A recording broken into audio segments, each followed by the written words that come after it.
وعلیکم السلام ورحمۃ اللہ وبرکاتہ۔ اللہ رب العالمین آپ کو جزائے خیر عطا فرمائے اور خیر و عافیت میں رکھے، اور نماز کی قدر جاننے کی بھی توفیق عطا فرمائے اور ادا کرنے کی بھی توفیق عطا فرمائے۔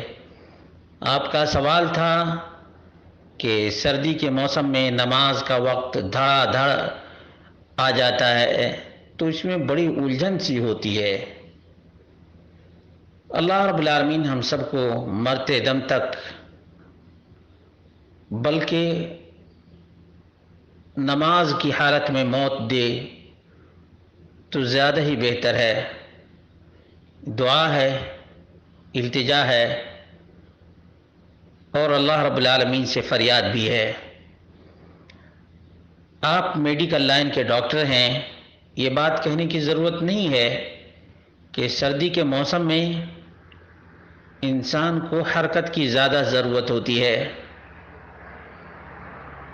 اور اسی وجہ سے دیکھتے ہیں کہ جو لوگ کھیل کود یا ایکسرسائز سے دلچسپی رکھتے ہیں وہ اپنے آپ کو زیادہ ہی چاق و چوبند رکھنے کی بھی کوشش کرتے رہتے ہیں ٹھنڈی کے موسم میں بنسبت گرمی کے موسم کے۔ اسی طرح سے آپ دیکھیں گے، اور آپ تو دیکھتے ہی ہوں گے، کہ انسان کے جسم میں خون زیادہ گاڑھا کب ہوتا ہے؟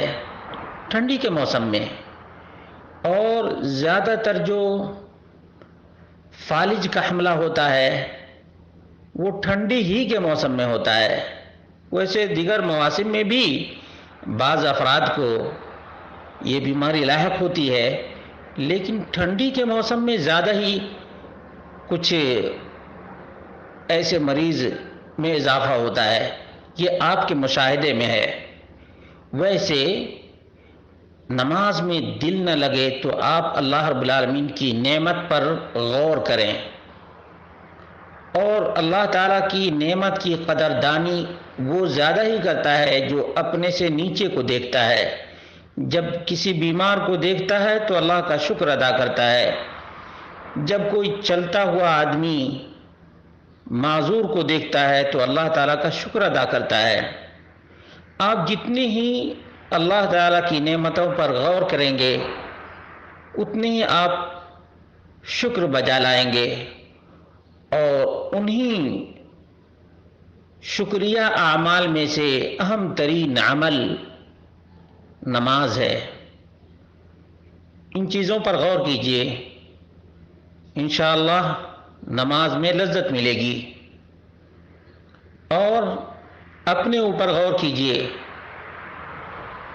کہ آپ کے پاس جو کچھ ہے وہ آپ ہی کی قد و کاوش نہیں بلکہ اللہ رب العالمین کی دی ہوئی بھیک بھی ہے۔ اس لیے کہ آپ کے ساتھ کتنے لوگ تھے جو کوشش کرتے رہے، آپ کے جیسے نہیں بن سکے۔ آپ کو اللہ رب العالمین نے اس لائق بنایا ہے تو کیا آپ کو اللہ تبارک و تعالیٰ کا شکر نہیں ادا کرنا چاہیے؟ دوسری اہم ترین بات یہ ہے کہ اللہ کے رسول صلی اللہ علیہ وسلم کی زندگی اور آپ کی لائف کے بارے میں بھی غور کرنے سے مومن کو شوق عبادت پیدا ہوتا ہے۔ اللہ کے رسول صلی اللہ علیہ وسلم میدان جنگ میں بھی نماز کی پابندی کیا کرتے تھے۔ سامنے دشمن ہے، تیر و تفنگ کا وار بھی ہے، اور جان کو ہتھیلی پر رکھ کر نماز ادا کیا کرتے تھے۔ اللہ کے رسول صلی اللہ علیہ وسلم کبھی پریشان ہوتے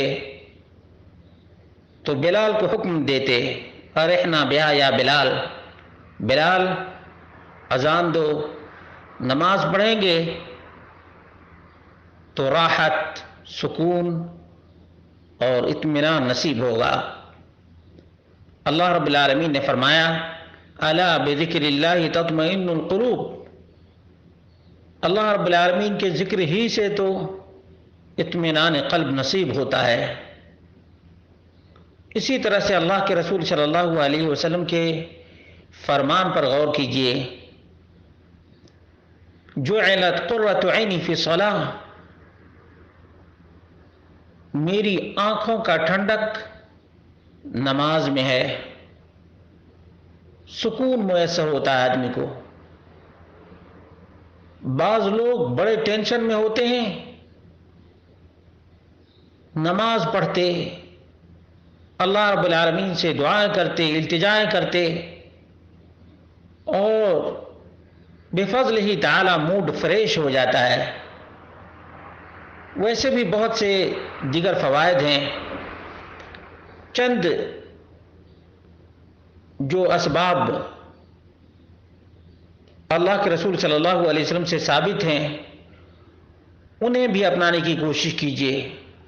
ان میں سے یہ ہے کہ آدمی دعا کرے اللہ رب العالمین سے اور توفیق مانگے، اللہ رب العالمین سے التجا بھی کرے اور فریاد بھی کرے، اور کہا کرے اللہم اعنی علی ذکرک و شکرک و حسن عبادتک۔ اللہ رب العالمین اپنے ذکر پر اور شکر ادا کرنے پر اور اچھی عبادت پر میری مدد کر۔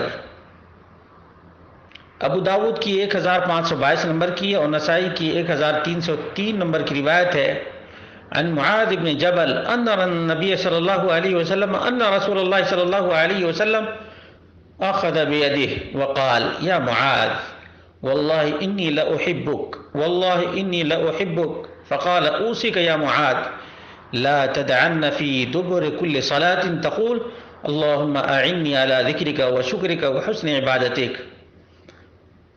اللہ کے رسول صلی اللہ علیہ وسلم نے معاذ بن جبل کا ایک ہاتھ پکڑا اور کہا معاذ اللہ کی قسم میں تم سے محبت کرتا ہوں، اللہ کی قسم میں تم سے محبت کرتا ہوں، میں اے معاذ تمہیں وصیت کرتا ہوں کہ ہر نماز کے بعد یہ دعا پڑھا کرو، کبھی نہ بھولنا، اللہم اعنی علی ذکرک و شکرک و حسن عبادتک۔ اور مزید اسباب میں سے یہ ہے کہ آدمی اپنے نفس کو نماز کے لیے تیار کرے اور کوشش کرتا رہے تاکہ نماز میں اس کو سکون ملے، اطمینان ملے۔ خاص طور سے جو دعا پڑھے وہ دعا یاد رکھے، وہ دعا یاد رکھے اور ان کے معانی پر غور کرتا رہے۔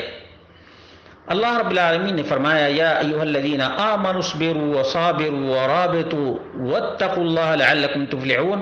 آل عمران کی آیت نمبر 200 ہے کہ ایمان والو اپنے آپ کو صبر پر قائم رکھو اور صبر کی راہ میں مشقت کو بھی برداشت کرو اور مضبوط ہو جاؤ۔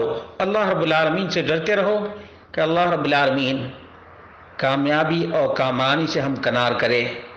اسی طرح سے اللہ رب العالمین نے سورۃ العنکبوت کی آیت نمبر 69 میں بیان کیا ہے والذین جاہدوا فینا لنہدینہم سبلنا وان اللہ لمع المحسنین۔ اور جو ہماری راہ میں انتھک کوشش کرتا ہے ہم اسے ضرور ہدایت دیتے ہیں اپنے راستے کی، اور اللہ رب العالمین محسنین کے ساتھ ہے۔ معلوم یہ ہوا کہ آدمی کسی چیز کو حاصل کرنے کے لیے انتھک کوشش کرتا ہے۔ ایک آدمی پڑھائی میں کامیاب ہونے کے لیے انتھک کوشش کرتا ہے آگے کو دیکھ کر۔ مومن آدمی اللہ کی رضا اور اللہ کے انعام کو دیکھ کر عبادت میں شوق پیدا کرتا ہے، آگے مرنے کے بعد کی فکر کر کے شوق سے عبادت کرتا ہے کہ مرنے کے بعد نمازیوں کو اللہ رب العالمین اعدت للمتقین کہا ہے، جنت جیسی نعمت، اس کے حصول کے لیے آدمی جیسے جیسے نعمت کو یاد کرے گا ویسے ویسے عبادت کے لیے اس کا نفس اور اس کا جسم تیار ہوگا۔ اللہ رب العالمین سے دعا کرتے ہیں کہ اللہ رب العالمین ہم سب کو آخری دم تک نماز پر قائم رکھے، نماز پر قائم رکھے، اور جو کچھ ادا کر رہے ہیں انہیں اپنی بارگاہ میں مقبول اور منظور فرمائے۔